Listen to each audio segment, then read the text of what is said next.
Nous allons voir dans cette vidéo les algorithmes gloutons et les heuristiques dites gloutonnes. Alors je vais en donner une définition informelle parce qu'il y a à ma connaissance qu'une définition informelle qui existe. Il s'agit d'un paradigme de conception d'algorithme ou d'heuristique sans définition extrêmement précise. Donc un algorithme glouton, c'est un algorithme qui va procéder par étapes et qui, lors de chaque étape, va faire un choix d'optimum local, va prendre le plus grand truc ou le plus petit ou quelque chose comme ça à chaque fois afin de trouver une solution à un problème plus général qui va être en général un problème d'optimisation. Alors parfois, il y a certains algorithmes qui sont proposés qui ne trouvent pas l'optimal du problème posé, mais qui vont trouver un optimal qui est pas mal. On parle dans ce cas-là d'heuristique gloutonne ou d'algorithme d'approximation glouton si on arrive à prouver des bornes sur la qualité de la solution gloutonne qui est trouvée. Alors prenons un petit exemple qui va illustrer exactement ça. J'ai le problème suivant, j'ai des récipients qui contiennent de l'eau, qui ont certaines contenances, et j'ai ici à droite une bassine que je souhaite remplir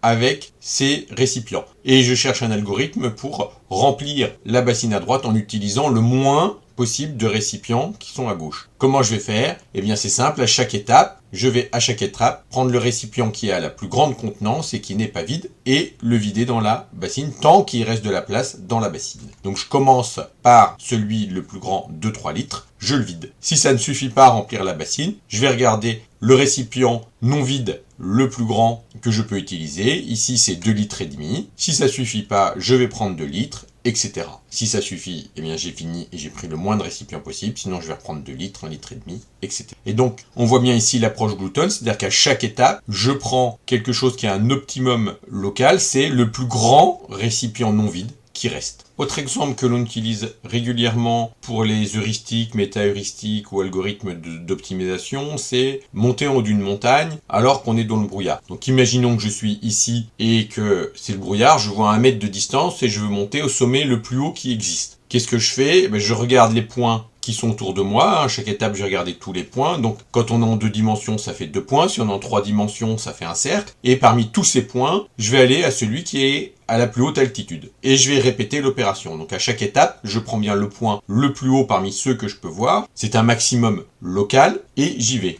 Je vais monter comme ça. Là, je regarde autour de moi, je vais au point qui est plus haut. Et je continue ainsi, et j'arrive au sommet de la montagne. Alors, en quoi c'est un algorithme ou une heuristique? S'il n'y a qu'une seule montagne ici, j'arrive bien en haut de la montagne, c'est un algorithme. Mais si je suis dans une situation où il y a plusieurs sommets, je vais appliquer l'heuristique, gloutonne, et je vais monter sur le flanc sur lequel je suis au départ. Et je vais arriver à un sommet, mais qui n'est pas forcément le sommet le plus haut.